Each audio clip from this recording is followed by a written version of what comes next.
اس کے بعد آتا ہے ٹائپس آف حدیث. حدیث کی اقسام کیا ہے.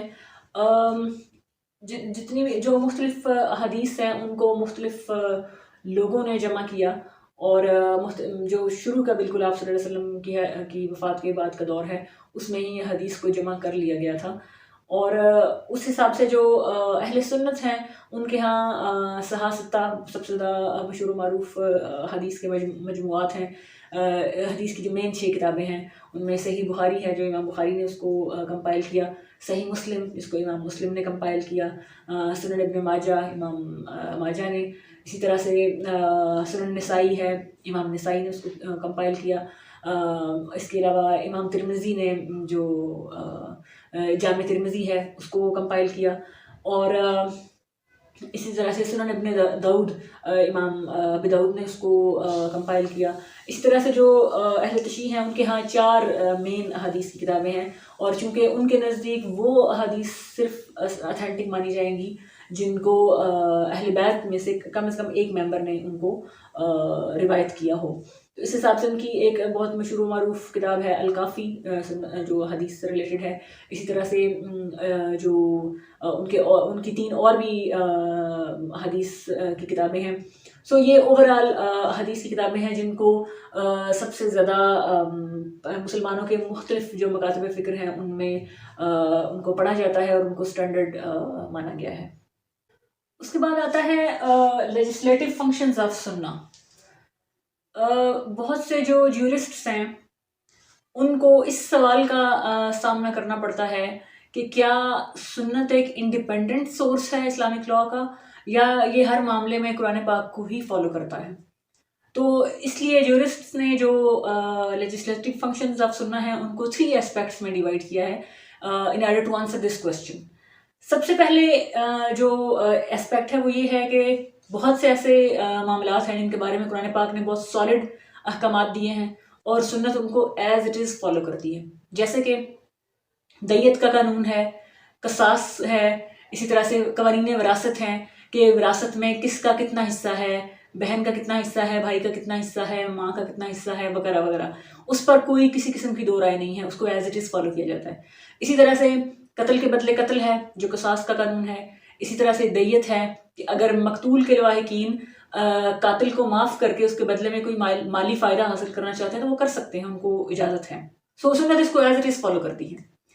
سیکنڈ اسپیکٹ یہ ہے کہ بہت سارے ایسے احکامات ہیں قرآن پاک کے جو اتنے کلیئر نہیں ہیں، ان کو زیادہ اچھے طریقے سے ایکسپلین کرتی ہے سنت. جیسے کہ اللہ تعالیٰ نے قرآن پاک میں ارشاد فرمایا ہے کہ چاہے کوئی مرد ہو یا عورت اگر وہ چوری کرتے ہیں تو ان کا ہاتھ کاٹا جائے. آیت کا مفہوم یہ ہے. سنت اس بات کو ایکسپلین کرتی ہے کہ اگر جنگ ہو، قحط ہو، چوری کرنے والا بچہ ہو، یا کوئی کھانے پینے کی چیز چرائی جائے، تو ان ساری معاملات کو دیکھتے ہوئے چور کا ہاتھ نہیں کاٹا جائے گا. باقی اگر کوئی بہت بڑے لیول پہ کوئی چیز چرائی جاتی ہے تو پھر اس پر ہاتھ کاٹا جائے گا. سو یہ جو ایکسیپشنز ہیں ان کو سنت نے ایکسپلین کیا ہے. اسی طرح سے اللہ تعالیٰ نے قرآن پاک میں حکم فرمایا ہے کہ ایک ہی شخص سے نکاح میں 2 سگی بہنیں نہیں ہو سکتی ایک ہی وقت میں. سنت اس کو مزید ایکسٹینڈ کرتی ہے کہ ایک ہی شخص کے نکاح میں ایک ہی وقت میں سگی خالہ اور بھانجی بھی نہیں ہو سکتی. تو یہ مزید اس کو ایکسپلین کیا گیا ہے. اسی طرح سے اللہ تعالیٰ نے قرآن پاک میں سورۃ النساء میں ارشاد فرمایا ہے کہ اگر کوئی خاتون فوت ہو جائے تو اس کا جو ترکہ ہوگا یا جو وراثت ہوگی، جو مال اس کے حصے کا ہوگا، اس خاتون کی اولاد نہیں ہے تو اس کے مال کا جو نصف ہے اس کا وارث اس کا شوہر ہوگا. لیکن اس کو سنت ایکسپلین کرتی ہے کہ اگر شوہر خود بیوی کا قاتل ہو تو پھر وہ کسی بھی حالت میں اپنی بیوی کے مال کا وارث نہیں ہوگا. سو یہ سنت نے اس کو زیادہ اچھے طریقے سے ایکسپلین کیا.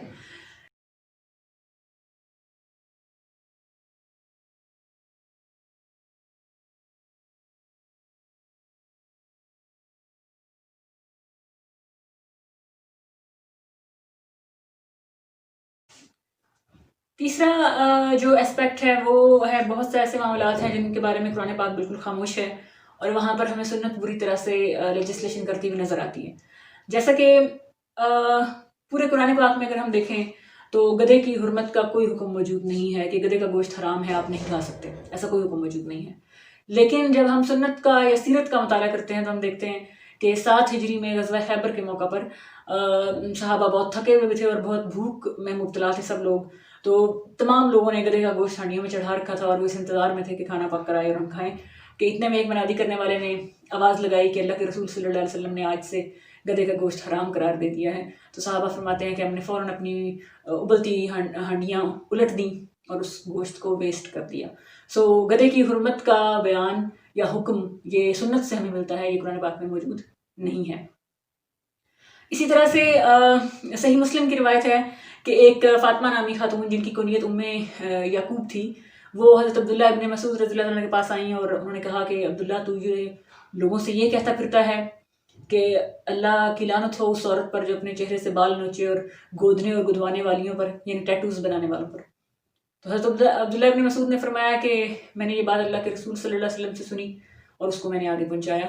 تو وہ کہنے لگیں کہ قرآن میں تو ایسا کوئی حکم نہیں ہے، کیونکہ وہ قرآن پاک کی قاریہ تھیں، بہت زیادہ وہ پڑھتی تھیں، تو اس لیے انہوں نے کہا کہ قرآن پاک میں تو ایسا کوئی حکم موجود نہیں ہے، جیسے کہ آج کل ہمارے یہاں بہت سے لوگ کہتے ہیں کہ کہاں قرآن پاک میں کہاں لکھا ہے فلاں چیز کے بارے میں۔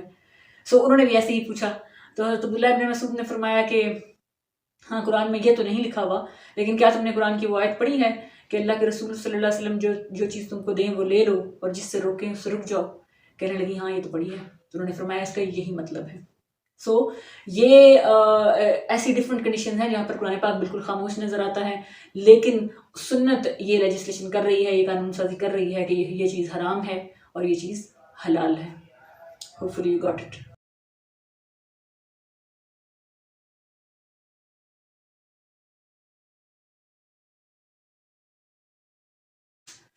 اس کے بعد آتا ہے جیورسٹک اپروچ آف سنہ۔ تمام جیورسٹ اس بات پر متفق ہیں کہ جس طرح قرآن پاک ایک بیسک فنڈامنٹل سورس ہے اسلامک لاء کا اور ایک ہیوج ریزروائر ہے قانون سازی کے لیے احکامات کا، اسی طرح سے سنت بھی بیسک فنڈامنٹل پرائمری سورس ہے اسلامک لاء کا، اور نہ صرف یہ قرآن پاک کے بہت سارے احکامات کو ایکسپلین کرتی ہے، بلکہ یہ بہت سارے ایسے قوانین ہیں جو نئے قوانین سنت سے ہمیں ملتے ہیں۔ اس لیے ایک مسلمان پر فرض ہے کہ وہ جس طرح سے قرآن پاک کی قانون سازی کو اپنی زندگی میں اپلائی کرتا ہے، اس کو ان تمام قوانین کو بھی اسی طرح سے لینا ہے جس طرح سے قرآن پاک کے احکامات کو لیتا ہے جو سنت میں بنائے گئے ہیں۔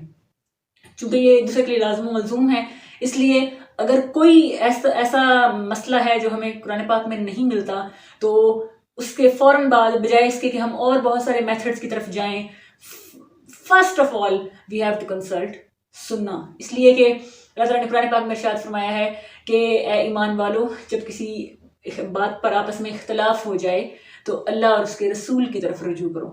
اللہ تعالیٰ کی طرف سب سے پہلے رجوع کریں، کتاب اللہ کی طرف۔ اگر وہاں پر آپ کو اپنا مسئلہ حل ہوتا نظر نہیں آ رہا تو پھر فوراً آپ کو سنت کی طرف رجوع کرنا ہے، اور ایسا ہو نہیں سکتا کہ بہت سارے کہ کوئی ایسا مسئلہ ہو جس کا ہمیں سنت سے حل نہ ملتا ہو۔ بہت سے ایسے بہت مائنیوٹ سے مسائل ہوں گے جن کے بارے میں پھر اجماع، اجتہاد اور قیاس کی ضرورت پڑتی ہے، لیکن سنت سے 95% یا اس سے بھی زیادہ جو مسائل ہیں ان کا حل ہمیں ایزیلی مل جاتا ہے۔ اس لیے کہ اللہ تعالیٰ نے قرآن پاک میں بہت ساری جگہوں پر ارشاد فرمایا ہے کہ اللہ نے تم میں ایک رسول کو بھیجا جو اللہ کی آیات تم کو پڑھ کر سناتا ہے، تمہارا تزکیہ کرتا ہے اور تمہیں حکمت سکھاتا ہے۔ اور تمام علماء اس بات پر متفق ہیں کہ جو حکمت کا لفظ قرآن پاک میں بہت بار استعمال کیا گیا ہے وہ بیسیکلی جو دانائی ہے، جو حکمت ہے، جو سمجھ بوجھ ہے، وہ بیسیکلی سنت کی طرف اشارہ کیا گیا ہے کہ آپ صلی اللہ علیہ وسلم نہ صرف تمہیں قرآن پڑھ کر سناتے ہیں، تمہارے نفس کا تزکیہ کرتے ہیں، تمہیں پاک کرتے ہیں گناہوں سے، بلکہ وہ تمہیں حکمت و دانائی بھی سکھاتے ہیں، اپنی لائف سٹائل کے تھرو تمہاری رہنمائی کرتے ہیں اور تمہیں زندگی کو گزارنے کا سب سے خوبصورت انداز اور ڈھنگ سکھاتے ہیں۔ Hopefully you got it.